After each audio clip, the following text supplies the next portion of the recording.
You got to double tap things in this software. It doesn't work. Just hello. Daddy D. Wally here, and welcome to the Nerd Chat, an Xbox podcast celebrating all things gaming, food, and the good old days. Sorry about that, guys. The weirdest thing just happened to me right now. As I was saying that, I didn't realize I had our stream playing on my YouTube channel in another tab, like bacon right now, and I heard myself in my ears coming through with a 5-second delay. It was tripping me out, so I apologize for this heinous opening right now. This is a professional podcast. Joining us as always, filling in for producer number one is producer Junior. He says, I guess I'm the producer. I miss Chipotle Bear. X Bacon Gaming, how are you? Well, it's an honor to have the intrepid Captain Logan with us today. So we are amongst greatness, gentlemen. Greatness. And I miss Chipo. Oh, we all do. And making his first official appearance on the Nerd Chat podcast, owner of Keelhauled Podcast, a Sea of Thieves podcast, or sorry, pod, Keelhauled Pod at Keelhauled Pod. He put it back, Boatswain and Skeleton Captain, co-host for the Xbox Expansion Pass. Please welcome back Captain Logan to the show. How are you, buddy? Ahoy. He is ready to roll, guys. Bacon, are you ready to roll into some Nerd Chat shout out? Huge Nerd Chat shout out number one to myself. Oh, this should be good. Big news, you guys. Oh, here we go. Here we go. I don't know what this is. Shout out to Daddy D. Wally for bringing back his glowing needler. It's officially going to be put back into the background. Where did it go? Of course, it's not glowing. There it Turned is. it the wrong way. There it is. In celebration of this awesome TV series we're getting, am I right, Captain Logan? We're bringing back the lit up needler to go back on display in the background. I'll put that up later, but been out of batteries for a few months now, and I finally decided to replace it. So that's shout out number one to myself. Shout out number two goes to Quantum 9964. Quantum 9964 went on. He wrote on our short. I believe it was the one with Zenkai, and we were discussing the different generations between 360, PS3, Nintendo. Was it the Wii then? I'm forgetting already. Yeah. And the short that we have that's popping off. By the way, Bacon, that one that Zenkai posted on Instagram, hundreds of thousands of views, 21,000 likes, popping off, Logan. We've never seen this exposure. So we got to get in with those Gen Zers and get on the TikTok, I believe is the app that everyone's using these days. I'm not sure, but he wrote in on that clip. This sort of change is because Xbox Game Pass is such great value. PlayStation doesn't have a leg to stand on anymore when games cost $90. And you can play hundreds of AAA games for $20 a month. We're going to talk about that in a second here because I have my own concerns recently about Game Pass, and maybe I'll throw it over to Logan here in a second. And then next shout out, of course, he made his grand return, Mr. BigBox 1431. Nerd Chat. If all games are going on all platforms in the future, what will the console wars look like? The nature of man is to do battle. So what will our battleground be? D-Wally, don't say controller wars. Cheers. So, Logan, I'm going to throw it over to you with Game Pass, right? First of all, Bacon threw out this question to me before about what if we lose exclusives, but in return we keep Game Pass? And initially I was like, you know what? Yeah, I think I would want to keep Game Pass, for all the savings and the first party titles that we get right away and the third party and indie games that I've enjoyed that I wouldn't otherwise would have. But I remember somebody, I can't remember if it was Bacon or somebody else was saying, or maybe this is just an argument I hear over on Sacred Symbols, is that there are too many games. And then I started to think, is Game Pass going to continue its success with the amount of games that we have or are coming, or are there really too many games, Captain Logan? I was thinking about this is when Bacon cut me off last week. Is there just too many games to play at some point? And that's my concern with Game Pass. Is there going to be such a thing as too many games in the service? So go ahead. In the service, I don't think so. Because I think that they are using Game Pass as their digital library for consumers. Like they missed out. They've talked about, the Phil's talked about how they missed out on having a digital library. They know that people want to have access to a bunch of games, and the best way to do that is to give games away as cheaply as possible. And I'll point to the Epic store on PC as a perfect example. Is how do you compete with Steam? You start giving away some really good games for free on your ecosystem. And is it working, Captain Logan? Yeah, I think it is. Okay. I think, I mean, they have Fortnite over there. You know, if you want to play Fortnite on PC, you can only do so on Epic. Did not know that. As far as I know, I can't find it in Steam. I've never seen it in there. Yeah, well, I just don't play Fortnite. That's just what I'm saying. Great game. Play it, Dan. Man, I got Super Shredder. Dude, okay, Logan, right so there. sick. I've seen those turtles flying around. I'm like, oh my gosh, I really want those turtles. And I was like, do I do it? But okay, anyway, sorry. Just wait until they find the one IP that you like, and then you're gonna be like, sons of bees, you did it. How come you did it? You weren't supposed to touch my IP. I was fine not playing Fortnite. That's how it ended up going with me too. In Game Pass, I don't think that's. I think that there is for one person. Yeah, one person is never going to be able to touch every single game, but that's not the point of Game Pass. Okay. Game Pass is to get you entry level access to a really good, diverse library of games that will hit with you at some level. Like not every game is going to be great. Like I've heard arguments that this month has been terrible for Game Pass games. But it's a very anecdotal experience, right? Like everyone's going to find something that is very specific to what their play style is. And Game Pass is so broad as to the type of games that they have. Yeah, there's a lot of games. No one's going to be able to play all of them. No, there's not too many games in there. I think it's just a matter of what you like versus the amount of content being introduced in it. So as long as the cost stays reasonable, I don't think there will ever be a point where there's too many games for Game Pass. Okay. Follow-up question. Do you think Game Pass is appealing to the younger audiences, or is it more appealing to us boomer gamers because we're used to those single-player experiences? Because anecdotal evidence I see, my 7th grade, I guess you could say nephew, best friend, his son, he has Game Pass, and I see him playing the same 3 multiplayer games over and over. Fortnite, Roblox, maybe Rainbow Six Siege. He tried Halo, didn't stick with him, and that's about it. And he's I think you're right. I think you kind of nailed it. Does it appeal to the kids? Probably not, because value to them is not a concept. They don't pay for games typically. They pay for like microtransactions for a couple skins that they get with their allowance. So the value of Game Pass is going to fly over their heads until they have to start buying their own games at $100 a piece. Good point. If anything, the thing that Game Pass does is it gives cloud access to Fortnite without a subscription model. Like that is value to me. Yeah. Shout out to PS Trophy Room. They said it's Jover, whatever that means, concerning maybe the console wars. I think Joe got canceled. I think that's what it means. Oh, he was, no. He was pretty angry today. Multiple times. Pretty angry.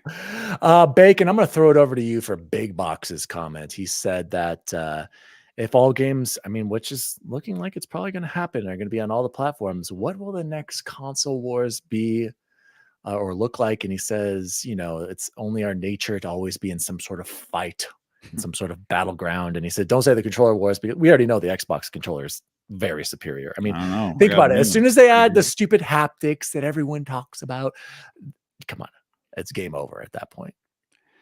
I think it's going to come to the service wars. It's, the streaming wars. It's the cloud wars. It's like Phil said in the in that podcast that either he over monetizes the customers he already has, Mhm. or he finds new customers. We spoke about this last week that boomers buy consoles. They've been selling to the same group of individuals now since the OG Xbox days and the PS1 days. So had to find a way to reach other audience. Hence why Sony's now fully embracing PC. They're going to embrace cloud. They're going to embrace mobile. So I think it's going to come down to who has the most appealing service, whoever has the most value in their service. At this point right now, of course, it is Game Pass. And I have to imagine Sony is also going to have to embrace day and date on their service. They've pretty much followed Microsoft in everything except for VR. That's what a smart call Microsoft was to wait on that VR. I God, told you, VR is Bacon. I dead. told you, Wow, dude. is that a dead platform, bro? I feel bad for the people who bought it. Now, when it does launch when it has PC support, You're gonna buy I'm it. going to embrace it. Yeah, because Steam has such a big library of games, and I don't play my PS5 ever, so it'll never be plugged into my PS5. So, to answer Big Box's question, it's going to come down to value propositions. Is it?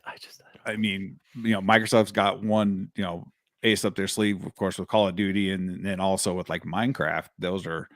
Minecraft reaches out. They're mobile. They're both on phones. You're gonna be able to get those in front of a lot of people's eyes. But it's a bold new world we're in these days in gaming. So crazy. Yeah, I'll agree that if prices do go to this $100, like Logan was saying, shout out to XEP, by the way. I'll talk to you in a second, Luke.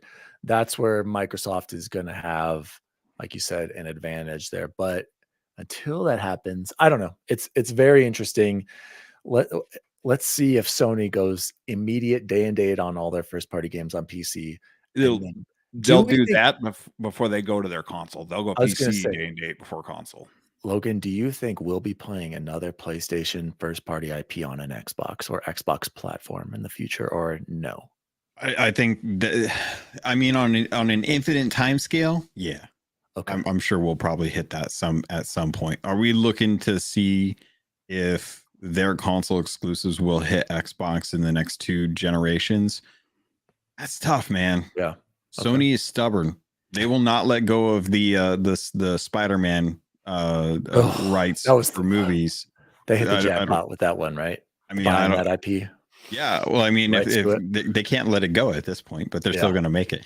I think that there's a possibility that could happen, but honestly, I think they will continue to do what they think works, and until they hit the breaking point with PC, they're going to continue keeping as many exclusives to their console as possible, because it's selling consoles, but it's not enriching their ecosystem. And until they get even into a worse state that like Xbox is in, where they're like, all right, we got to figure something out. And we're probably not going to hit that with, because I mean, they're not insulating the way Nintendo is, right? Like, they're not selling consoles at profit. They're not selling games at major profit. They're not going with cheaper components on their hardware to ensure that, production's easier, and they're a generation behind. So they're going to hit that point just like Xbox is, and they're going to have to come up with some crazy ideas. But I don't know if that takes a generation. I don't know if it takes 2 generations, but at a certain point, they're either going to have to, heel turn on what they're doing right now and come about, or they're going to have to put their games everywhere. We're going to talk about more about PlayStation here in a second. Shout out to Luke. He's in the chat. He said, hello, TMNT is so good in Fortnite. No build mode is just a fun third-person shooter. Don't hate. I'm not hating. You're right. That's literally the one. When they went to that, I was like, ooh, now you're really tempting me, because the building was never appealing. And by the way, Luke, you should be here. You can hop in right now if you want, but I knew it was going to be late for you, so you're always welcome. And I figured you want to be on when Chipotle Bears here, so we have Captain. Don't feel like I'm neglecting you, Luke. Okay, we like Logan better. He's a little sleepy. Logan's a lot less toxic, so we invited him on. But he brings up a good point about the funds. Toxic. He said, Luke said, if they're hurting so much for funds, then releasing Spider-Man in more places would make good sense. Yeah. Imagine if Spider-Man came to Expo. That would be like, wow, just print the money out for you, Sony. But it would be like the PlayStation 2 days when we had like all the Spider-Mans on all the consoles. It was great. Yeah, but then Marvel was dumb and sold the rights to the IP to Sony, and forever changed, right? Yeah. Speaking, he's already in bed. Luke's already in bed, but Logan He's is got us with him in bed.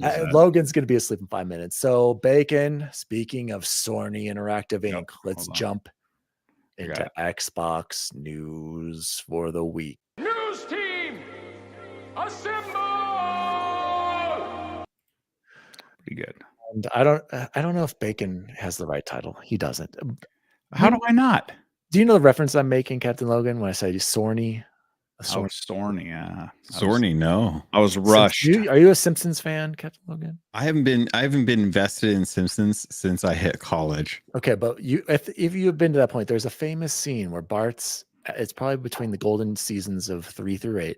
Bart's at a store and he's like, I've never heard of Magnet Box or Sorny. And so they have these generic knockoffs of the name brand TVs. So that's why I always call it the Sony Corporation. So our title for the show is Mass Layoffs at Sony Interactive. In my defense, we need to have Sony spelled correctly so it hits the algorithm and people will watch our show. If I misspell Sony, it's about the content. Am I right, Logan? News story number 1. Welcoming to the show, my son, Grayson Walensik. Grayson, can I hear a C1 line? Can I hear a Spartans never die? Okay, see you later. Good night, buddy. Love you. Later, buddy. Bacon says later, buddy. Show him the needler. I'll let you hold it. Don't fire it. It's loaded. So heartwarming. Don't point it at me. You can shoot it once at this wall. Over this way, please. Mm-hmm. Pull the trigger. Just pull it. Don't doubt it. Just pull the trigger. Grayson, you got your finger on the trigger right there, buddy. Pull. Okay, it's not working. Anticlimactic. Born killer right there. Yeah. I'm gonna save him during the zombie apocalypse. Okay, those elites are not in trouble. Okay, try again. No, sorry, that was my bad, you guys. I didn't have. You had the safety on. That's fine. All right, good gun control. All right, yeah. No guns in this house. All right, see, buddy. Love you. You're letting him shoot the Mass Effect poster. That's sacrilege. Good night, buddy. Halo's better than Mass Effect anyway. Oh no! I forget you have the headphones in. That's sorry. You know what? I said that out of context. I actually meant. I'm about to lose it. Luke, you're absolutely right. He is a man of peace. My son really is he's the most gentle, kind soul anyway. News story number 1. And this is coming straight from Crying Jim Ryan on February 27th. Jim Ryan, president and still CEO of Sony Interactive Entertainment. The PlayStation community means everything to us, so I felt it was important to update you on a difficult day at our company. We have made the extremely hard decision to announce our plan to commence a reduction of our overall headcount globally by 8%, or about 900 people, subject to local law and consultation processes. Employees across the globe, including our studios, are impacted. Here's his official email. Team, today I'm writing a sad news. Through discussions over the past few months about evolving economic landscape, changes in the way we develop, distribute, and launch products, and ensuring our organization is ready in this rapidly changing industry, we have concluded that tough decisions have become inevitable. The leadership team and I have made an incredible, difficult decision to restructure operations, which regrettably includes a reduction in our workforce, impacting very talented individuals who have contributed to our success. After careful consideration and many leadership discussions over the months, it has become clear that we have to continue to grow the business and develop the company. We had to step back, look at our business holistically, and move forward, focusing on the long-term sustainability of the company and delivering the best experiences possible for our community. The goal is to streamline our resources to ensure our continued success and ability to deliver experiences gamers and creators have come to expect from us. I want to be transparent as possible with you, our partners, and our community about what this means. Point 1, we envision reducing headcount by 900 people, or 8%. There will be an impact for employees across all SIE regions, including the Americas, EMEA, Japan, and APAC. Several PlayStation studios are affected. Then he goes on to details about what it means for each region, and we don't really need to get into that. But basically, if you're in the UK, everybody's being notified today. PlayStation Studios London will close entirely. There will be reductions in Firesprite, and there will be reductions in various SIE in the UK and Japan. They get next career support program implemented into as they get terminated. Not like you're just fired here. Details will be communicated separately, and in other countries, we'll begin conversations on who will potentially be at risk or impacted as a result. So, gentlemen, the layoffs continue. First, it was Xbox. We'll get into another one here in a second. Now, Sony is making huge, drastic cuts. And big news, everybody. I tweeted about this. The stock dropped so much that now X Bacon Gaming is not only a Microsoft in every show, but X Bacon Gaming is also a Sony shareholder. He is an owner of the PlayStation brand. I will give him a second to, I mean, he's going to have to be the one voting on everything now. He's going to be making these decisions. So, Captain Logan, I'm going to throw it over to you. What was your reaction to these layoffs at Sony Interactive Inc. or This is painful, man. Seeing the studios that were impacted by this, and like even their top tier studios were impacted by this. Like, I don't know how you make games that are as good as Sony puts out, and you were still subject to layoffs. Like, what do you have to do to be safe in this industry at this point? Because it doesn't feel like anyone is safe at this And point. just to clarify, Logan, you're right. US is Insomniac, Naughty Dog, Technology, Creative, and Support. UK, PlayStation Studios, London is gone, and Gorilla and Firesprite reductions. Like, that's just it's painful, man. I don't know if anyone saw the image of Jim visiting. I did. The PlayStation Studios London, and it's like, you know, you pick up the phone and they're like, the killer's in the room, and you're like, what?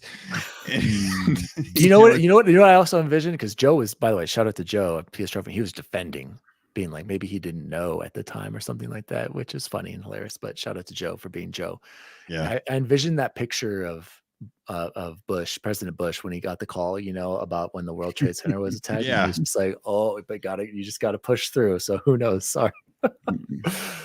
I mean, it's totally plausible. It's totally plausible that there are middle management that were fixing the numbers, and the call came down from Jim, and he's like, just cut 8%. Wherever it needs to be, just cut 8%. And he was like, all right, I got trips I got to go on, so, you know, make sure you guys take care of this. And then, you know, he's like, all right, well, you guys are doing a great job. We're having a really good time here. I think you guys are going to have some real fun with this Twisted Metal IP. Go get him. And then they get him back on the plane. They're like, Jim, you know, that was one of the studios that were closing. He's like, what? You did what?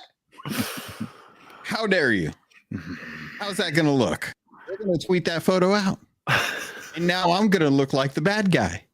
Well, spoilers. He is the bad guy. Yeah. Most CEOs, honestly, are bad guys, but it's ridiculous that this industry is going the way that it is. I saw a tweet from Mike Micah that over at Digital Eclipse, who, if you guys don't know, was recently purchased by Atari to help continued work, because the emulation work that they do and the documentation stuff that they do for like history and preserving games. He's like, this feels like 1983 again.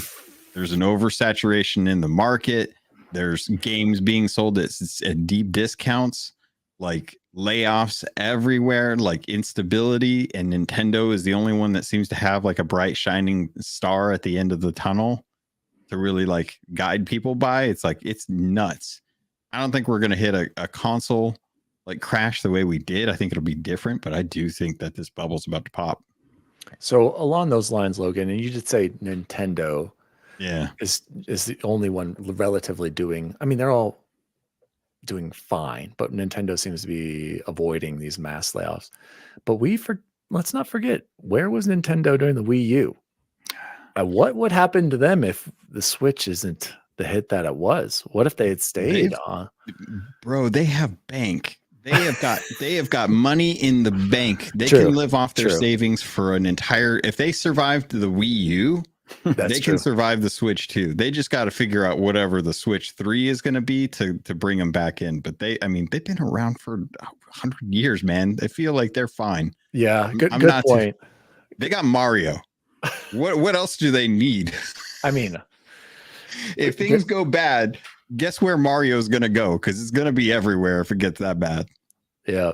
Shout out to Matt Valdez. He said Joseph with the biggest stretch in all of history with that logic about Jim Ryan not knowing while he was at the infamous now George Bush picture while the layoffs are going up. Bacon, before I throw it over to you.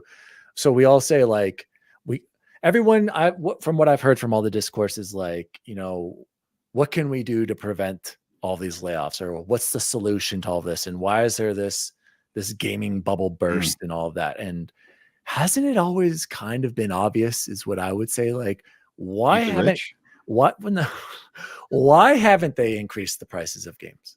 Like realistically, $60, it should have never stayed there. It should have increased to 70 a long time ago. It should probably be at 80. Let's be real. Some games probably should be $100 for what they're offering. Red Dead Redemption 2 being one of them, Grand Theft Auto being another.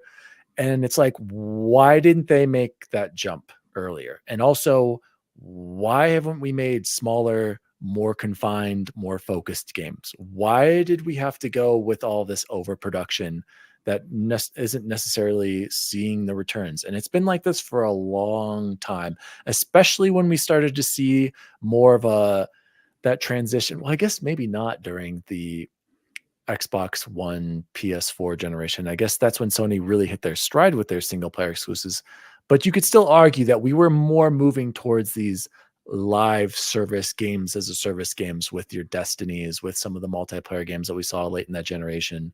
So I don't know, Bacon, do you see a solution? Is this just video game industry, the publishers, the big three being, I don't know, hesitant or naive to not make the moves that needed to be made to save some of these games in the industry with raising prices on some of these things? Well, we saw the backlash when we went into this generation. I want to say it was Call of Duty that went first, or it was NBA that went first with that first $70 price tag, and then everyone was outraged. And then everyone was outraged with the Sony's upgrade fee, the $10 on their games that they then backtracked and then re-implemented. Consumers are in it for consumers. Businesses are in it for businesses. They have shareholders like myself to answer to, and they have to maximize their profits. I mean, it is simple capitalism at its finest. It is what it is. They overhired during COVID, and I'm not sure if they all assumed that COVID would continue and we'd all just be in lockdown for the next 10 years. I mean, that'd be sweet. I saved a lot of money when we were in lockdown. Like, I got out of all my debt, paid everything off. It was pretty sweet. Or just assume that everyone's going to continue with the hobby after being in lockdown. Right. And so it's frightening. And I'm really glad, on a side note, to see that Jim showed up to those photos, not in a Hanes t-shirt like he did with that deal he signed for Celery Yams, I think it was. It was nice to see him dress up. I'm still shocked that he's still making decisions, even though he's out next month. It's just wild to me. So it's sad. These layoffs are sad that, a team like Insomniac that has absolutely carried Sony in this generation is facing layoffs. And you think about the same thing. We just laid off at Activision, and they're going to be our cash cow. So it's a ruthless industry, and you best not get in between CEOs and shareholders as returns on things, because this is when bad decisions be made. So I'm sad for Sony. I honestly swear. Are you? Because this gave you the opportunity. Well, here's the thing. I've been watching that Sony stock now for 2 weeks, and I set my buy-in point at $85 a share, and I was really sticking to that. And I'm like, and then I woke up that morning and saw 85.40, I think is when I bought in. I was like, there we go. And it's since gone back up. So I've already made money on that deal. So Logan, you were saying you are not worried. You don't think this is going to be as devastating as a crash as everyone potentially is making it out to be. But any other thoughts on the closures at Sony that were really concerning to you, or do you think this is just what needed to happen? I don't know if it's what needed to happen. I think that there could have been something to be done that was like out to this. I do want to address the suggestion that you have as far as like the cost of games going up. Yeah, I was gonna ask you, what about scope and scale? Why So, not I mean, reduce it? Like scope and scale, that's an easy fix, right? Like we've seen with Helldivers, you don't need a massive campaign. You don't need to have a huge marketing thing. Let social media do what social media does, right? Or potentially in May with Hellblade, Bacon, a short, focused Yeah, no. 8-hour game. Sorry, go ahead, Logan. Yes, but I mean, like it doesn't take a huge game to still be popular, to still do well. Like I don't know if Helldivers is doing like Power World numbers, but if it's successful enough, that studio's got like pretty good cachet. Like they're just putting out good games, and people are learning who Arrowhead is. Mm-hmm. People are going to start to follow Arrowhead the way they follow FromSoft, the way they used to follow CD Projekt Red. It's the studios and the names behind those studios that people start to pay attention to when you get these good content. So I don't think that it necessarily needs to be addressed by raising the price, because I'll open it up to you two. When was the last time you bought a full priced game by choice? I just bought Elden. I don't know. So I got the DLC for discount, so I guess I didn't pay full price. I bought Baldur's Gate 3. Still have me too. Yeah.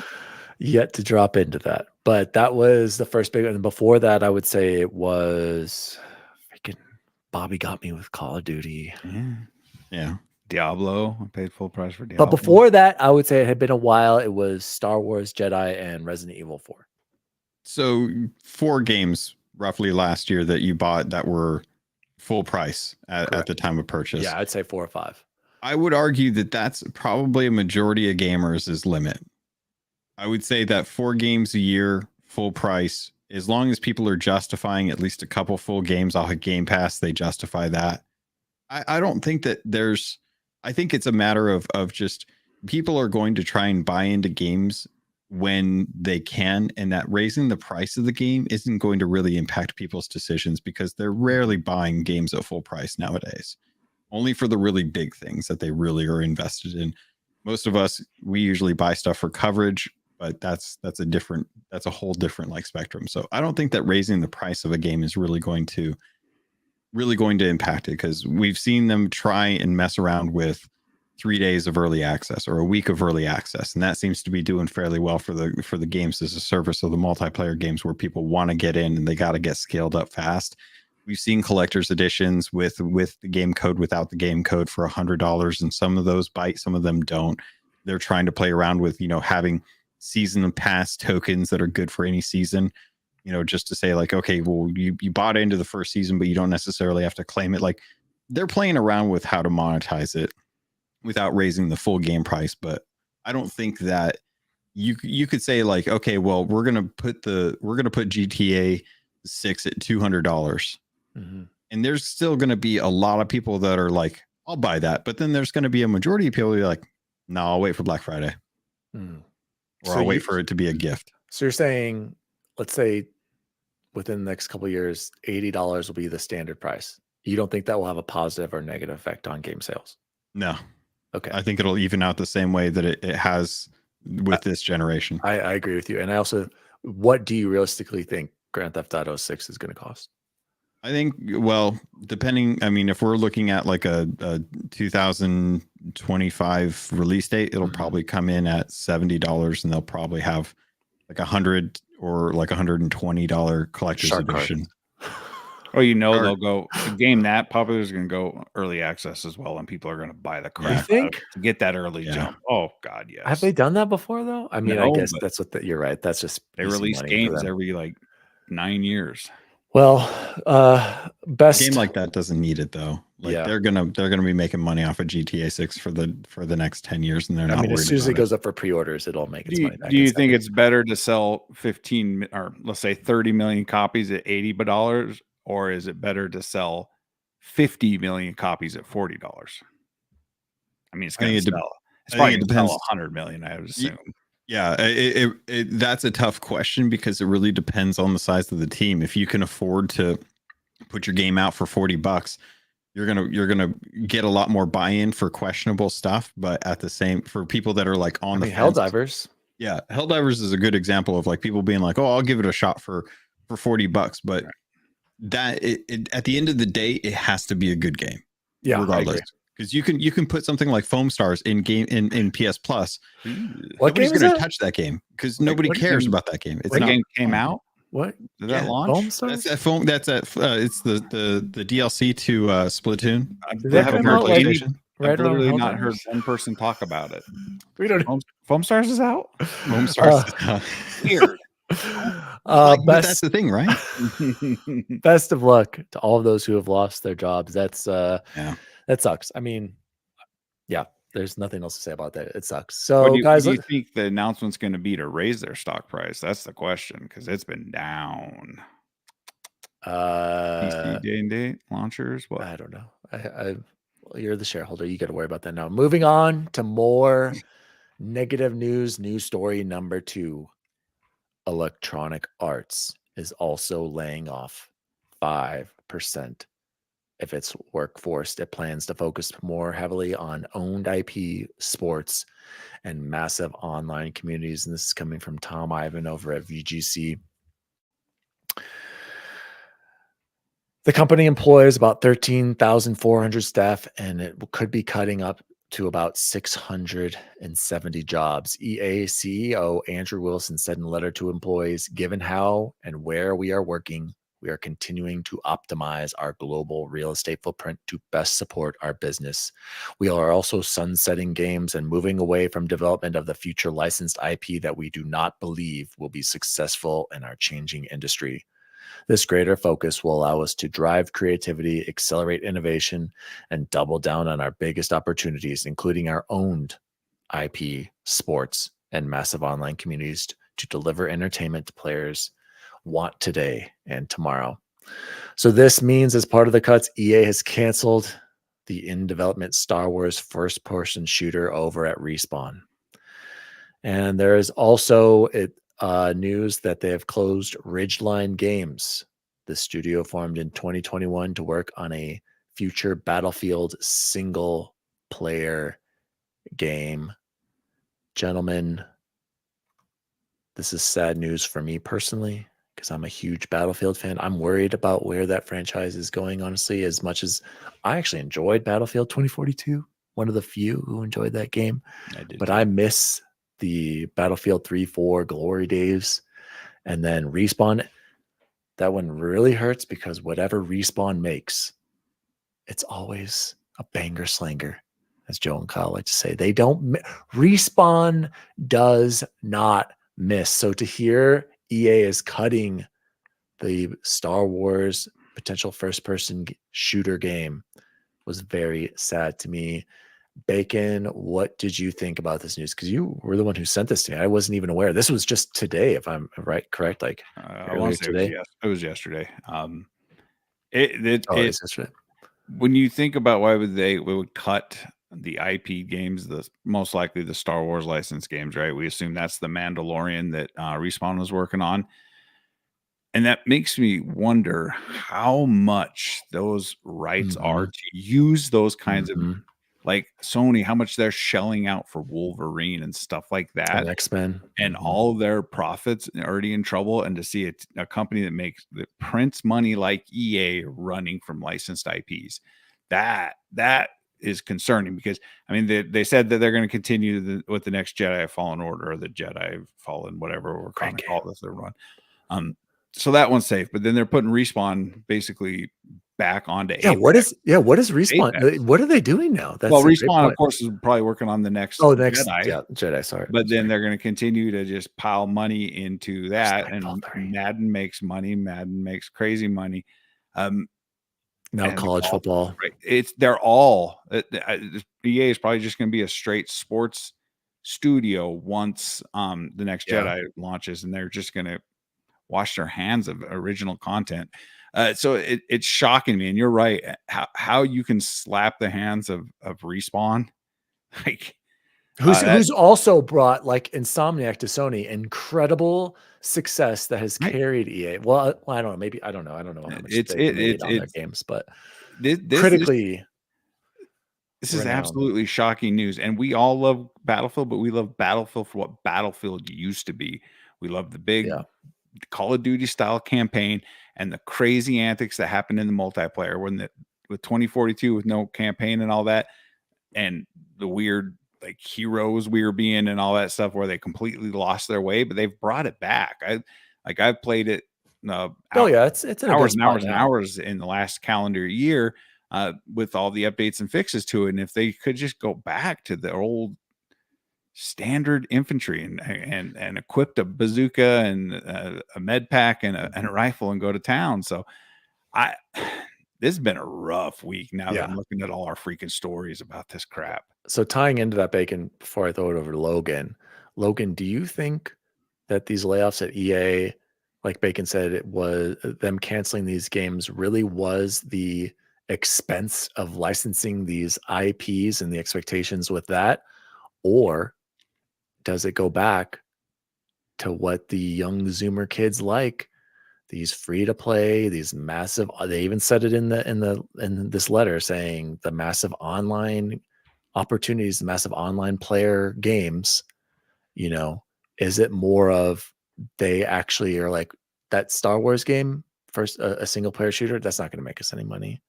Even if it is by Respawn, even if it is 11 out of 10, as Phil Spencer says, that's not going to bring us the return on investment. We should focus more on the multiplayer game. Battlefield, screw it. The next Battlefield game is rumored to have a battle royale as well, which I think is smart.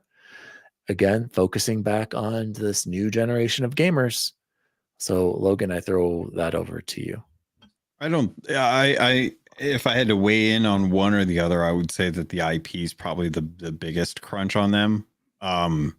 If you look at the state of Star Wars right now, I think that it's kind of winding down. I think the fatigue of Disney Plus is set in. I would argue that we don't have any movies coming out. We don't have any like really good shows. But Logan, you know how long games take. What if, it lines up with the next Star Wars trilogy potentially? I mean, it could, but is that going to be, because I mean, if they start like a Mandalorian game now, that's not going to come out with the movie. Yeah. Is that going to really tie in well enough? No, probably not. So if you're trying to, if we're trying to like see, okay, well, we can't raise the price of games right now. We can't cut back scope anymore on titles that are already pretty slim, and we can't really cut into the FIFAs and the Maddens because those are our cash cows. The alternative is to start cutting projects.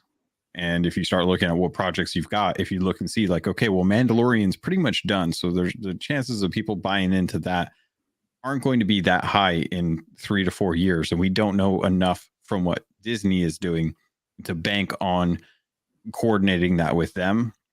I'd say, yeah, let go of that game, save yourself the money of the licensing fees for it, and focus on the tried and true, which is the Fallen series. Are you worried about potentially what Respawn may become or is, I guess, right now? Or are you okay with them still being under the EA umbrella? I think they're stalwart. I think that they have built enough cachet with the community that if anything did happen to them, EA would be burning a bridge. Yeah, that they don't need to. And I think that while they have like their EA originals, not all of those hit, but Star Wars Fallen series is one that I think, you have Cal Kestis, which is a beloved character now. Yeah. And I think that you just let Respawn do what they're doing, because the alternative is what? A Titanfall game that may or may not hit. Oh, we need Titanfall. Do we? Yes, we yes. Do we? Titanfall was great. Don't tell me you haven't played the Titanfalls either, like Mass Effect. I've played through the Titanfalls. I think they're great, but much like my nostalgia for certain things, I realize that it is nostalgia. And that when was the first? Was that a launch Xbox One? It was right after. It was in like March after the launch of the Xbox One. It's like people asking for Banjo-Kazooie games. I agree with you on that. That's insane. Bring back Banjo. I don't understand the bring back Banjo. There's like a level of nostalgia that I'm like, you know what? I know what I love, and I love it. But I know that just because I love Tron doesn't mean I'm willing to accept a Jared Leto Tron, because that a I real- don't is that- want Jared Leto touching Tron. Wait. The most recent Tron, was he in that? I didn't see it. No. He's There's doing there's he's another doing a new remake. Tron, Okay. and he's heading up Tron Jared 3. Leto? So do you just not like Jared We were Leto, the or kings do you and not like 30 queens Seconds to of Mars? Have you guys promise. watched his movies? Yeah, he was Oh my great in God. Dallas Dude, he won an Buyers Academy Club. Award. I think I'm on the for- wrong Dallas show now. Buyers Club. I feel Dallas like I'm on Buyers the Club wrong is show. great. Oh my God. The dude cannot act. Hey, I'll add this. Logan, So get that Logan, guitar and let's get some kings and queens going. Hold right on. now. No. We were the I'm gonna add this. There's one platform that lives solely off nostalgia, and that's Nintendo. Because let's be honest, their hardware. Yeah, that's a great point, Logan. What about Nintendo? man? Entire- Give me a break. all How many of nostalgia. the Mario games can we get? The difference with Nintendo, Oh, here though, we go, guys. Here's the Nintendo. the difference with bump. Nintendo is There that we go. their fan base is blind. Okay. Jared, let go of my Tron. Exactly. Thank you, Matt. He was also Voice great in of reason. Panic Room. You ever see Panic Room with Jodie Foster? He's Terrible. So I- bad. great. Oh my He's God, you're a Jared Leto Academy hater. Award winning Jared Leto. I'm Right. pretty sure. He has an Oscar. yeah. You know how many people have actually talent and have not won Academy Awards? Eminem. Oh, Also, a great vocalist for the band. He is a 30 great Seconds He to can Mars. stick to making music. He's such a heartthrob. Actually, though. it's funny, guys. I recently listened to some of their new stuff, and I was like, "This is different." I was not feeling it, but anyway, we don't need to talk. So like things like that. Like I don't think that EA is really concerned about what's going to happen to Respawn, because I think that, and I don't think anyone else should be worried about what's going to happen to Respawn, They're because just a great studio, they're going to move on and do something else, just with like or without EA, right? EA needs Yeah. them more than it could be a whole situation like with Toys for Bob. A perfect great segue. New segue, bro. story number 3. Toys for Bob is no longer a part of Activision, correct? Yep. Yeah. So Yeah. Toys for Bob is coming from their blog. And this was today from Paul Yan and Avery Lodato over at their toysforbob.blog. We're thrilled to announce that Toys for Bob is spinning off as an independent game development studio. Over the years, we've inspired love, joy, and laughter for the inner child in all gamers. We pioneered new IP and hardware technologies in Skylanders.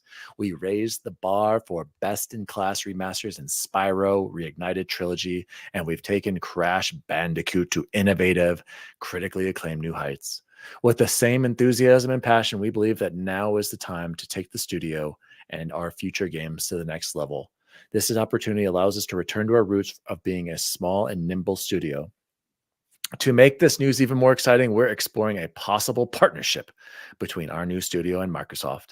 And while we're in the early days of developing our next new game and ways away from making any announcements, our team is excited to develop new stories, new characters, and new gameplay experiences. Our friends over at Activision and Microsoft have been extremely supportive of our new direction, and we're confident we will continue to work closely together as part of our future. So keep your horns on and your eyes out for more news. Thank you to our community of players for always supporting us through our journey. We can't wait to share updates to our new adventure as an indie studio. Guys, I'm not going to lie. I am not very familiar with Toys for Bob. I didn't play Skylanders. I didn't play any of those remasters. Captain Logan, can you tell me why this is a good or a bad thing for Microsoft? To me, I'm like, I think this is great. Let them be independent. They clearly were like, this is another studio we won't have to worry about managing and being responsible for. We keep what I don't know. You tell me. Talk to me. I think this is a great move. Do I think that it's a shame that they're not going to be solely under Microsoft? Yes, but at the same time, Microsoft is looking to take their games across multiple platforms. So really, is exclusivity nearly as big of a deal for Microsoft? Probably not. I tweeted about this and I said this is kind of like getting out of a really bad relationship and just wanting to be single for a while. We saw this with Bungie back when. Yeah, but is it the same as Bungie though with Activision? I mean, I guess it was for them. I should say it. You're right. You're right. Toys for Bob with Activision, not necessarily Toys for Bob with new Microsoft owned. Yeah. Good point. Okay, good point. I think what this does is it's basically them saying, hey, we have ideas, we have dreams and goals and concepts that we want to play around with. We're a really good studio and we know what to do. What we're going to do is build something that we think is worth your time. And we're partnering with Xbox to help with the publishing to make sure that it's going to be accessible for as many people as possible through something like Game Pass or just on Xbox in general. And I think that Xbox is open to that there because they are missing that kids market, and Toys for Bob makes great kids games. So letting them do what they want, letting them build whatever they want is a fantastic opportunity. I think this is what a lot of people wanted from the acquisition. Yeah. This would have never happened if the acquisition would have never gone through. Like Bobby Kotick would have kept them on Call of Duty forever. Yep. So I think it's great. I don't know. What do you guys think? Bacon. I'm assuming that when they were acquired, Microsoft asked what they want to do. I'm assuming they said, hey, we would like to branch out and get off the meat grinder that is Call of Duty. I'm assuming at that point, Microsoft saw a forecast of however many years till their title comes out. Do we want to pay those salaries for all those years for a possible game? Or do we just cut bait and let them go? What is worse? Them just granting Toys for Bob their freedom, or watching Sony close London, and in that EA story we just went over, that Battlefield team that got closed. Closing a studio or just letting them go. Now, I'd like to know any IP. If Microsoft retains the IP, that would be interesting. Because what would they have gotten from the acquisition? So if they retain the IP and just grant these guys their freedom, they were clearly not happy working on the grinder that is Call of Duty. And when they were acquired by Activision, were they acquired and told you'll work on Call of Duty? I'm sure they were just roped in with everybody else. So I give Microsoft way more respect for this than going in and closing studios and just firing. You're basically firing all these people right now. Watching London get closed and watching that EA team get, and then also we think about. I also read today that Saber Interactive is buying their freedom from Embracer Group, and who else? I mentioned someone. Gearbox. Gearbox is also going to buy out their freedom. Let them go. Let these guys go do something. You'll have a good relationship because you didn't charge them. You didn't make them, pay a bunch of money to buy their freedom. Just let Toys for Bob go. They'll create something fun and interesting, and I think they'll be happy. So I'm all for it. So, just really quickly, do we think this is going to hurt Call of Duty in any way? No, they'll buy contractors for that. I also think that the cycle for COD's probably going to slow down. Gotcha.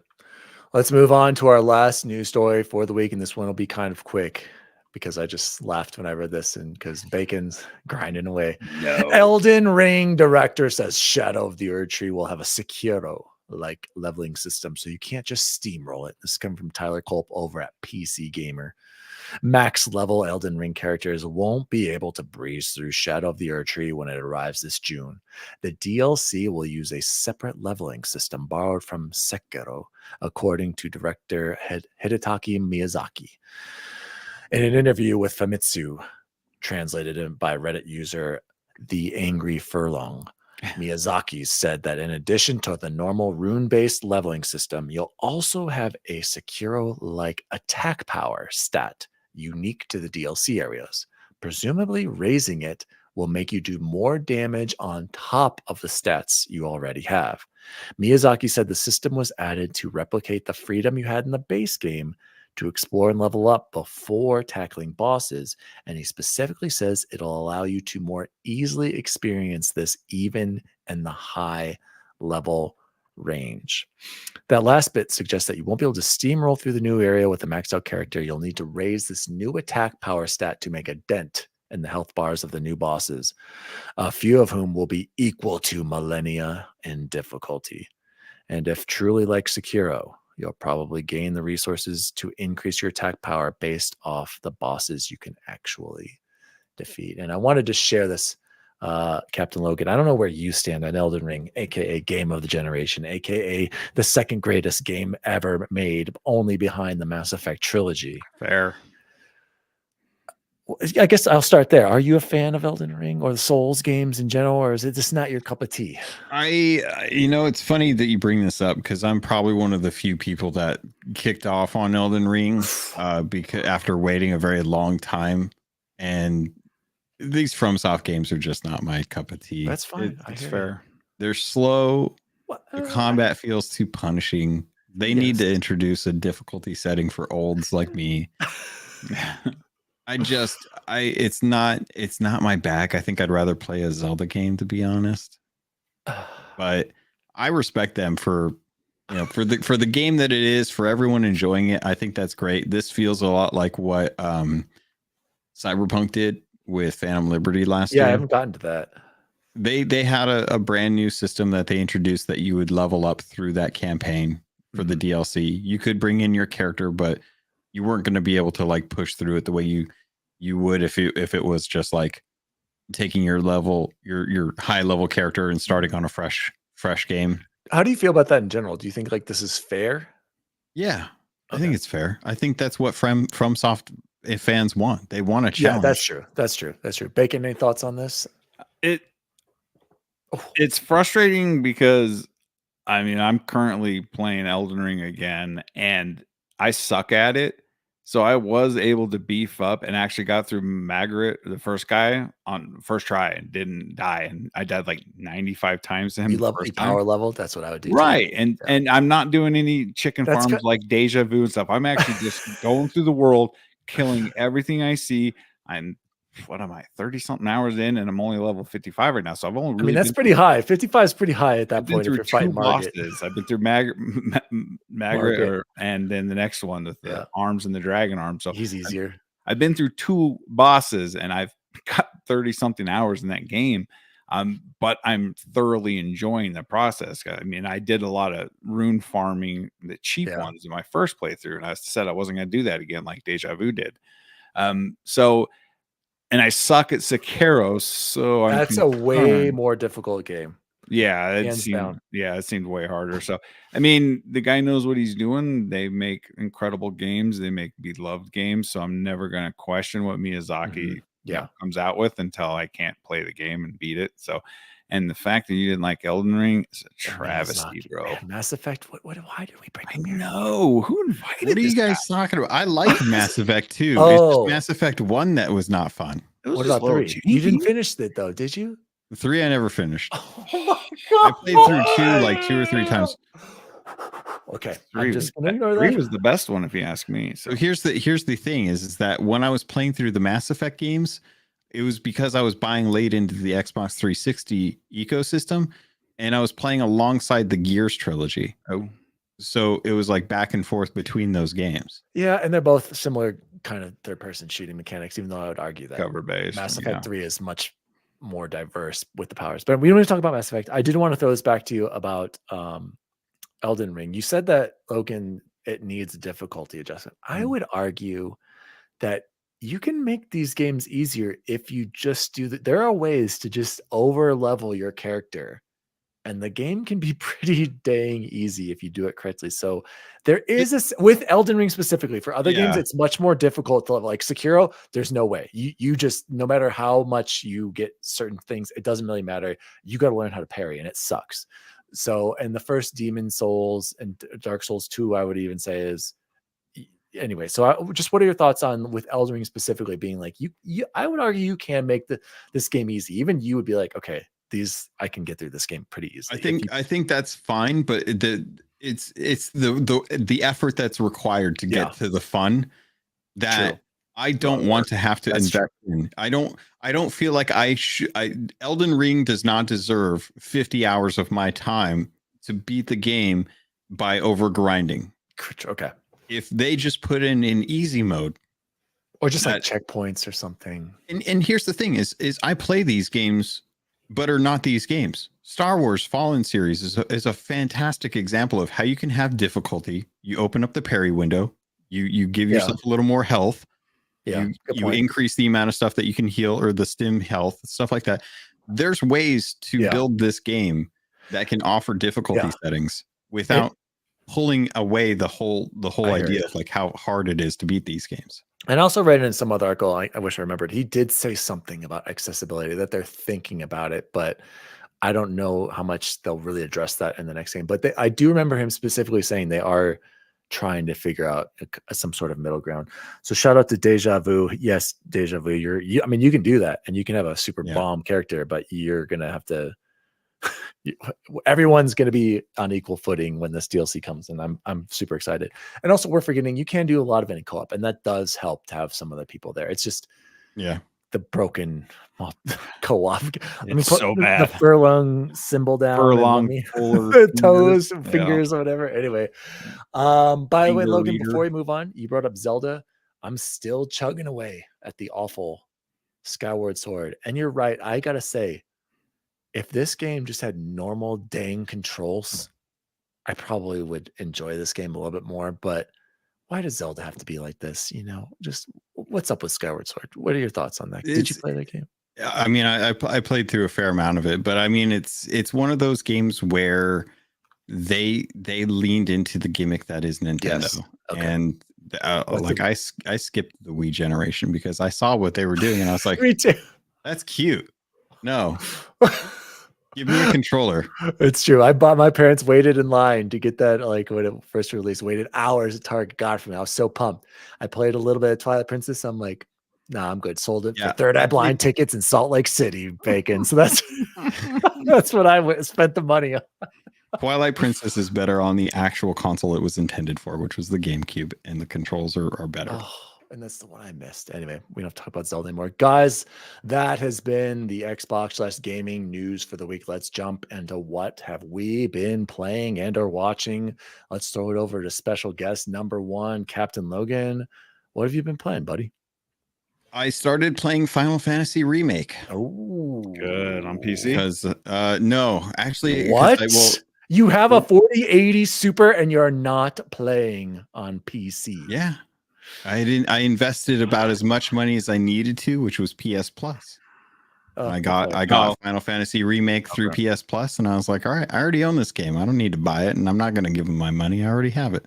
Good point. So I've been playing on my PlayStation 5. Surprised by that game. I have a lot of issues with it, but it surprised me how good it was. I was like, oh, this is pretty good.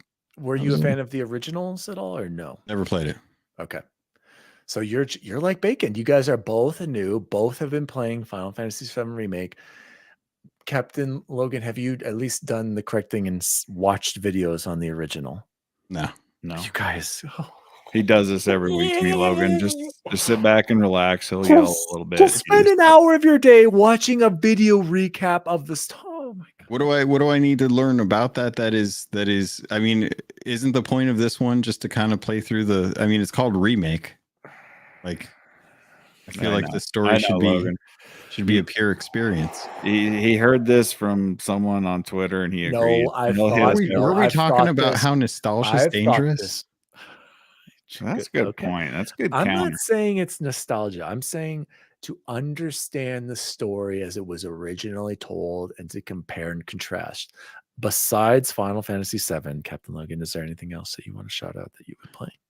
Aside from being gatekeeped on Final Fantasy VII, I have been playing through. I mean, I've got my staples, but I'm still working. I just kicked into Skull and Bones. I've been diving heavy into that to try and give that some life, because I think that there's something there that a lot of people might be overlooking. I think it's not what everyone wants.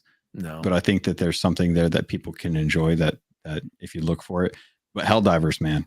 Really? Helldivers has been the thing that I've just absolutely, when I get done working, I'm like, who's diving? Where are we going? Really? So Bacon's kind of on the opposite. What is special to you about Helldivers? Is it just nothing? The Fortnite swarm fun feeling you're getting from it, or it's instant gratification at its best? I used to love going to the arcade and playing Gauntlet. It was just a fun action game, and you find that with Helldivers.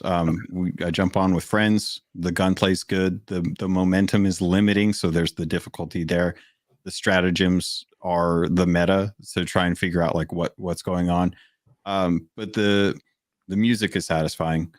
The voice lines are comedic. the satisfaction with like exploding bugs or destroying Terminators and stuff like that is just like there's something visceral that they've captured there. And the friendly fire, I think, is really like you have Annoying. to. It's annoying, but because you have to put some thought into it, and that's the challenge of like you can't just aim through people like Overwatch and just fire through people on your team and kill someone and stuff. You know, it's not like Call of Duty where you just someone strafes in front of you and nothing major happens. They run in front of you. It's like this one. It's like you only have it's like putting a quarter in every time. Like you only have so many lives. Okay. In my 6+ hours in that game, I've died more from friendly fire than I have from the enemy because the mortars just rain on your own team and it's so frustrating. I will say I went and trolled Luke and some of our friends the first time they got in. I took a minefield and I took a mortar turret in there and I just let them run around and I threw those out quietly and didn't say anything and they just ran into them and got mortared and stuff. So, Logan, do you think those design decisions for the button prompts for calling in those stratagems was intentional design to take your eyes off the screen? Oh, 100%. That do you find that the most annoying thing on the planet is trying to call in reinforcements? Bacon hates it, Logan. You're looking at the left corner of your screen and you're like, okay, up, down, right. Okay, left, Logan has a Stream Deck hotkey. Okay. So if you didn't have that and you were playing flat on I controller, thought you were just playing on. Oh, you're playing on PC. I didn't know that. Cheater. So no, no. I think the stratagems is a part of the balance. I think that because I mean, down. Okay. Yeah, you have to press a button and you have to stop to be able to start inputting a stratagem, which is why the Stream Deck thing has been so broken for people because you have like button presses already automated and stuff. You're supposed to balance. It's just like with like a FromSoft game. You have to know when to dodge. You have to know when to parry. You have to learn what the mechanics are of the boss. Just like with Helldivers, you have to know when a dive is a good place or you know when to dive to get out of an area. You know when to work with your team. Someone covers you. You run past them, you start working on your reinforce and you toss that out and then you turn around and cover the guy that has to reload by the time that you get your stratagem out. There's thought that has to go. There's teamwork that has to be built in. It's just like Sea of Thieves. One person, if someone says, I need bales, you can't have the whole crew go down and do bales because next thing you know, you're going to get your masts knocked down. You're going to get holes. That's why he's the pro at Sea of Thieves and we're not, Bacon. And then last question on that. How long do you think the legs are for this? That's what I was going to say. Do you think this game is going to have legs? Significant updates and some sort of different mission structure, how long does this game live? I mean, it's rinse and repeat. No those story. rumors of those mechs. They've already announced that mechs are coming. They've got ammo types that they're working on. They've got potential. You look at the map on that world, and there's a lot of systems that are completely untouched. They have the ability to expand with enemy types at any point. I think it's just a pure matter of like what's going on. Leg wise, I'd probably give it another 2 months if they don't get major updates or something out in the next couple of months. I think that people are probably going to move on to something else. For PlayStation users, I don't know what that is because I think Final Fantasy is like their big one right now, but I don't know what else they have this year. I was just going to say, along with that, for PlayStation, because you mentioned that specifically, it seems like more of the players are actually on Steam for this. Substantially more. But back to the Final Fantasy question, is that what inspired you to jump into Remake? Was in preparation for Rebirth? Captain I have no clue why Rebirth is going to be good or bad. I have no clue what the story is. So I did jump in because of Rebirth. Because I wanted to see like what the hubbub was. And then I saw like some videos of Tifa in a bathing suit. And I was like, I'll give this game a shot. No. So solid. Well said, Captain Logan Bacon. What have you been playing? I have played a few more hours of Helldivers with my brother. He made me join him and guilt tripped me. I should play. We will. And it is fun to play with friends. I couldn't imagine how awful that game would be with randos you don't know who aren't in a party chat. That's bad. No, it's actually because it's so stupidly simple. It is stupidly simple. And there's a red point on the map and you run to it and you destroy the red stuff on the map and then you get out. and I prefer fighting the bugs way more than the mechs. Bugs are just fun, Starship Trooper wise. I don't hate the game. I hate some of the mechanics in the game, and um, it's okay. I'll play it a couple more times with my brother so he doesn't feel like, because he gifted it to me. I don't want him to feel like I'm ungrateful. But I just feel like it's a standard shooter, and I don't see what all the fuss is about with it. But I'm happy people are enjoying the game. But since we logged off last week at this time, I purchased and downloaded Elden Ring again, and I have not stopped. He's Every other obsessed. game is shelved. Generation. I'm 30 hours plus in a week, He is, and I work full time. It is wild. The just the satisfaction of that game is like something else. You can't. And I'm finding places I never found in my first playthrough. I mean, I already know I'm going to get murked in Caelid tonight, and I'm going right back in there and I don't think I'm ready. I don't know which way to go next. No. Because should I be up in the? No, there's that After I got through the castle and you went north, should I keep going north or go back over to Caelid? Because I get wrecked more in the north than I do in Caelid. The wizard tower, whatever. Yeah. Oh, the alchemy tower. Whatever. I can't remember what it's called. That's your next objective to go to, and then you'll go a little bit further north. Gosh, I played it so much. Then you go down to fight Radon. Anyway, go ahead, Logan. I'm curious because we're talking about like two different games, and to me, in my mind, the Elden Ring feels like a stupidly simple kind of just run around and kill everything. You are so wrong about the combat. It's so complex. The combat adding the talismans and the ashes of so many options, dude. You making flame damage. Have you seen how many stratagems there are? There's a lot of stratagems. When you can be stupid with Elden Ring and just brute force your way through it, but when you're seeking out a certain effect to have on your weapon, or infinite builds. Like I can't upgrade my armor because I refuse to change my samurai armor, and I found so much more armor that's stronger, and I refuse to change my look. I refuse to change my look. That I'm just like, I gotta just rank up to be good enough to keep this armor the whole way through the game. So, and I understand people that don't like Elden Ring. It makes sense to me. I get it.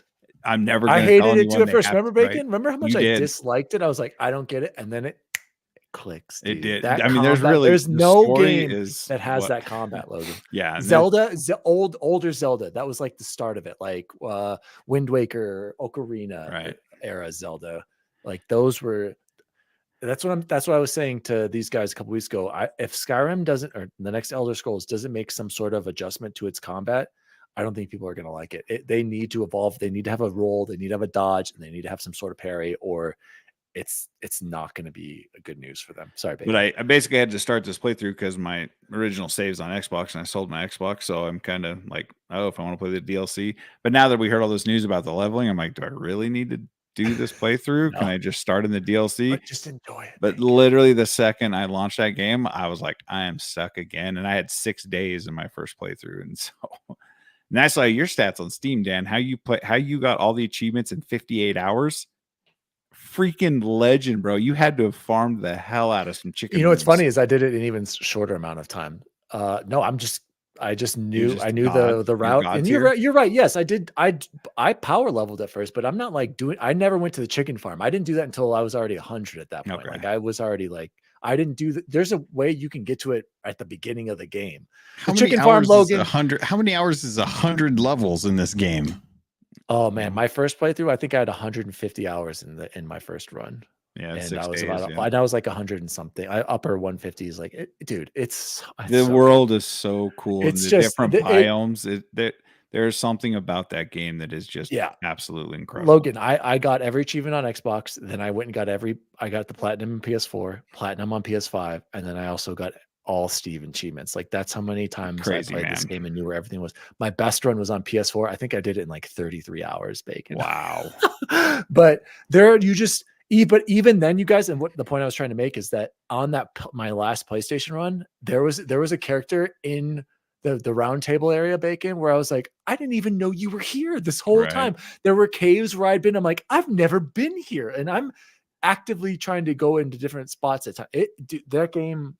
Wow. Freaking fantastic game. We don't need to talk about that. So I need to go to Radon after I beat the Wizard's Tower.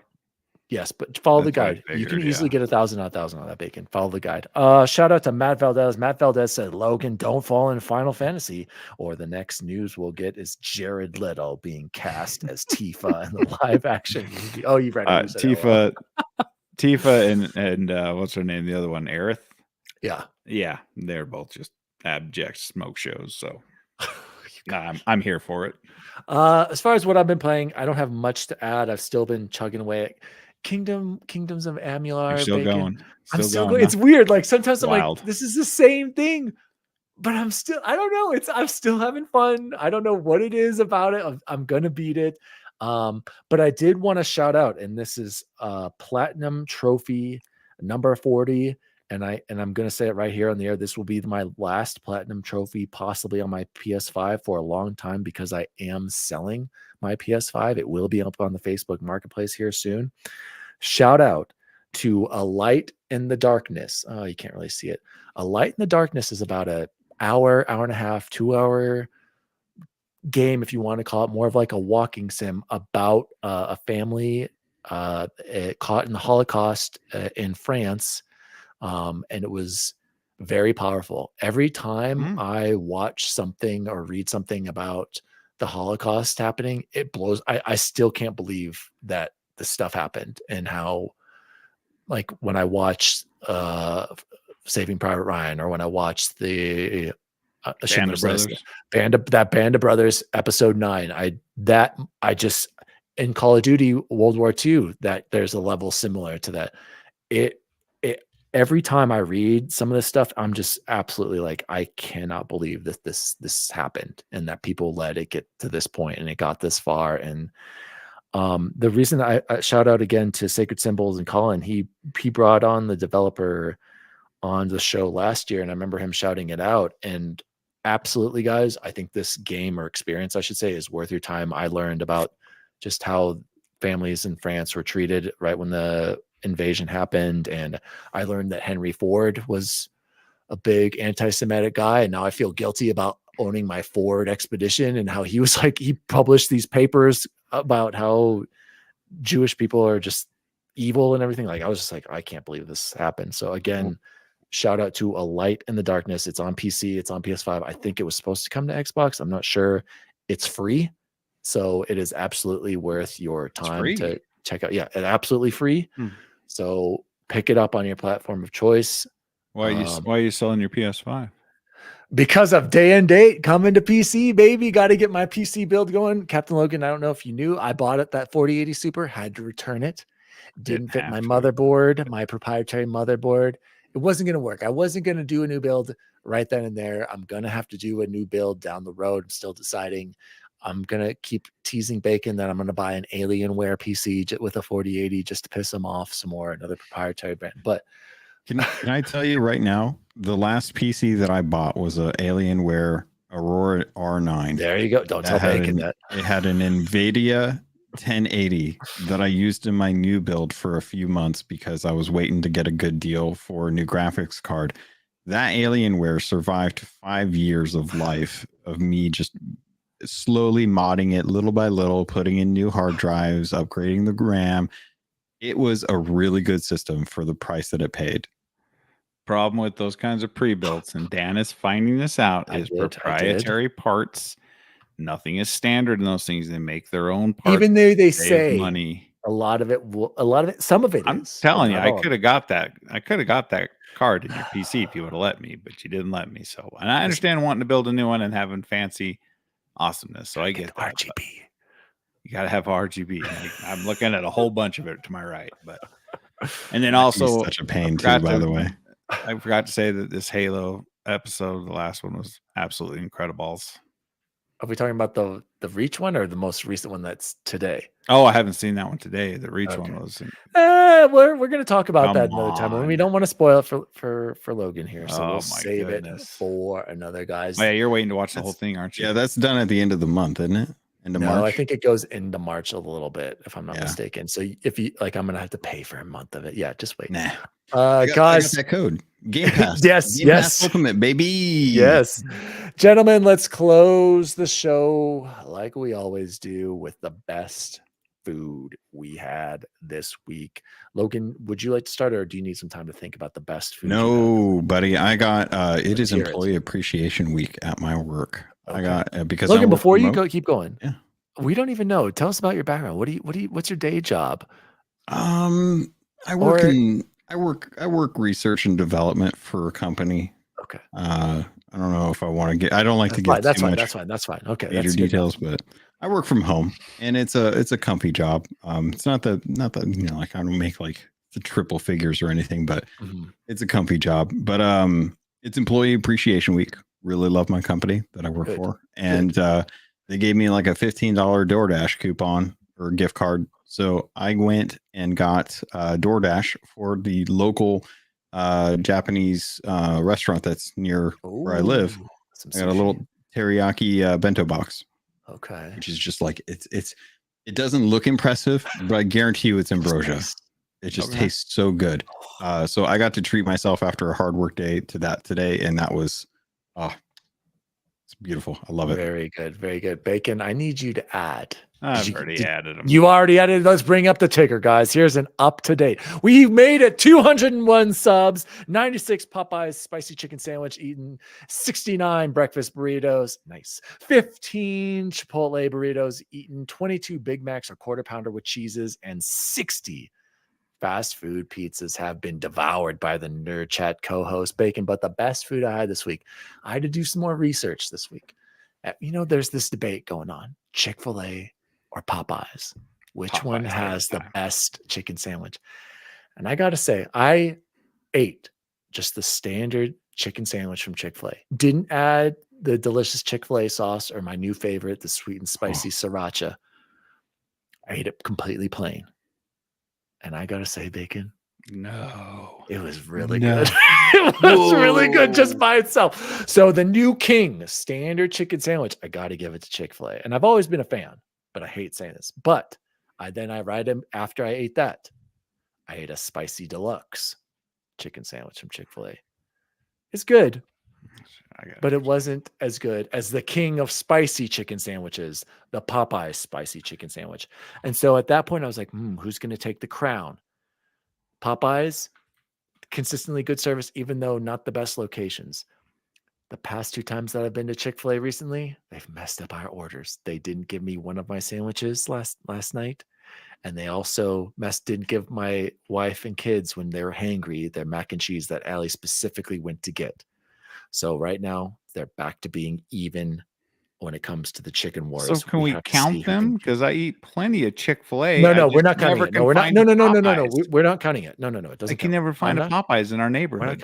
We're not counting it. There isn't one by you. But anyway, we're not counting Chick-fil-A. But it was their nuggets, you guys, and Chick-fil-A. That's what it was. They have the best sauces. Let's be real, Captain Logan. Gosh dang, the Chick-fil-A sauce, the sweet and spicy sriracha, bangers, slangers, guys. Shout out. I have Chick-fil-A sauce on my desk. Whoa, easy access Chick-fil-A sauce. I've got Chick-fil-A sauce in our fridge. I buy the giant ones. Random dipping. Anything you need dipped, you have Chick-fil-A there. You never know. You never know. Wife could come home with fries. They could be from somewhere that doesn't have Chick-fil-A sauce. Let's be real, guys. Chick-fil-A you sauce. got to be prepared for these sort of things. Deja Vu said, Wally, how was that defeating Chick-fil-A wrong meal? Oh, yeah. So I after our basketball game last night, we had a devastating loss, guys. We needed to win out to make the playoffs, and we played a team that was, by the way, Deja Vu, I wanted to say they were good. I looked at that; they had beaten the team that we had lost to earlier, and so I was like, oh no, they beat a team that we had lost that we lost to, and I was like, that's not good. And then they had a worse record than us, so I was confused. They were a solid team last night. Deja Vu. There's nothing they shot lights out. No. We're not bringing it up. We're not bringing it up. No? We're not putting them on blast again. So performance enhancers. We need to check these kids. Deja Vu. Park Meadows is the closest. Yes, but also Bacon. If you're in there's one right off of 6th Avenue and I-70 right by Denver West. If you're over there, but your job requires you to drive. There used to be one in Parker that I was looking for the other day, and I'm like, completely closed and gone. Let's be real. You're not that far from the one up on Santa Fe and River Point or Hamden. Oh, that's fair. That's not that far. That's okay. Okay. So anyway, Bacon, what was the best food you had this week? Since you don't have control of the ticker because you're not the host, I added an actual pizza, not a fast food pizza, from Colorado. It's just substantially better than Domino's. You can't remove it because you have no access to the ticker, sir. So it is on there. All right. And then I also had to do some remodeling. Wait, well, you now. didn't tell what kind of pizza? Just a I'm plain just a cheese standard. pizza? I'm just a standard pepperoni and sausage guy. Okay, Wife that's puts fine. mushrooms on her half. Good. I'm glad you at I- least did something. And then just do some home improvements, and some plumbing issues arose. Then the wife made my checklist bigger. So she, on her 4th or 5th run to Home Depot, brought home some McDonald's. QBCs. And the double QPC was cold. Oh, I think it was like an old burger sitting on there because they left the onions on there, and I never asked for those. So I think they're like, oh, this one's good. Threw it in a bag. And so by the time it got to me, I was like, this is unimpressive. And my dog almost turned his nose at it. He's all, I'm not sure I want this. And I did just add that to the ticker. So we're up to 23 Big Macs. So you did eat it though. I ate about half of it. The fries were still solid because you can never go wrong with McDonald's fries because they're just like crack cocaine. So there's a half-life on those. We got to be honest with ourselves. There's like a 30-minute time frame. I agree. Like all these people who Right. do DoorDash and Uber Eats, I'm like, I don't know how you guys do it because I always feel disappointed when we get the fast food like that delivered. You guys are crazy. So right. anyway, So the ticker is Gentlemen, now completely up to date. this has been the Nerd Chat episode 100. Wow, 148. You guys are I almost know. 150. Mass layoff at Sony, aka Sony Interactive Entertainment. My name is Daddy Diwali. You can follow me at Daddy Diwali across all social media. You can follow the show at the Nerd Chat Podcast. I'm not going to put Deja Vu on blast for his 3rd straight game with an airball at the free throw line. We don't need to talk about that. X Bacon Gaming. Where can people find you? You can find me on X Bacon Gaming. You can also find me on Robinhood making savvy stock trades and making money. Thanks everyone for joining and chit chatting today. It was a great episode. I want to thank Logan for joining us today. I've been trying to get him on. We've been talking in the DMs about controllers. I do have a new controller and it is absolutely phenomenal, but the Corsair software sucks. And special guest from Xbox Expansion Pass and Keelhauled. Please, Captain Logan, where can people find you? Oh man, I'm still on social media for some reason. I don't know why, but yeah. I'm over on X at CAPT_LOG or LOGUN. I'm over on XEP. So if you guys enjoyed the conversation here, we tend to do the same thing over at XEP. We're actually taking a week off this week because we've been doing a lot. Luke's been doing a lot of interviews over there. So he and I were talking that we were going to take this week off to actually play some games. Nice. And actually get some time to relax. So I've actually got the Stealth Ultra, which Bacon, by the way, I shook mine. And I actually have a rattle in mine as well too. Yep. But I don't think it's a rattle that is a problem rattle. I think it's a component rattle in there. So I don't know what it is, but it doesn't seem to affect it. But I'm working on getting the script built out for that, and I'm gonna see if I can try and get that review out. You've had some recent reviews over on XP, right? Yeah, we're doing some reviews just to kind of get some headway out there for folks that want to check out some games, things like Banishers. Like, man, I don't know if you guys have checked out Banishers, but I've heard good things. I've heard really good things. Do you like God of War? Yes, I do. Do you like Star Wars Jedi Fallen Order? Yes, that's or better. Survivors. Yeah. I prefer that over God of War. Okay, so if you like that genre, Banishers has a really good story and a really interesting approach to investigations, and it takes place during a time that is like, 17th century. That's a game that, aside from flying under the radar, right? Should be getting more attention. It is. It's like that Titanfall 2. I think it's a Titanfall 2 that people are just going to pass up on. Thank you, Captain Logan, co-host of XEP. He's still not laid off. Yes, for real. Thank you for being here, gentlemen.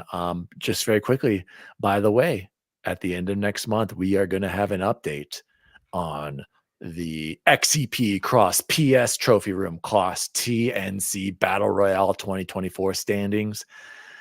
it's looking pretty good for XCP right now because they're getting a banger slanger. They had the first pick. Yeah, I made that pick too. I Cause wasn't going to let you guys take that either. dude, you guys took the first 2 picks that were automatic that I was like, oh gosh. Anyway, we'll have updates on that. So make sure to check that out. Again, thank you to the chat. Thank you to Deja Vu, Mad Valdez, BigBox, everyone who wrote in, for Luke for being here for the 5 minutes before he went to bed. As always, nostalgia lovers, see you online. So hold on, I'm bad. I'm not prepared, Dan. As always, nostalgia lovers. Oh, I don't have that clip. Yeah. See you online. See you online. I don't have See you online. And here, The Nerd Chat is an Xbox podcast celebrating all things gaming, food, and the good old days. You can follow the show at The Nerd Chat across all social media. The show was created by Daniel Wolenzik, and you can follow him at Daddy D. Wally. The lead producer and co-host is Jose Martinez, and you can follow him at Chipotle_bear. And former intern, recently promoted co-host Jason Jarrett can be found at X Bacon Gamin'. If you'd like to find out more about the show, please visit nerdchatmedia.com. And as always, see you online.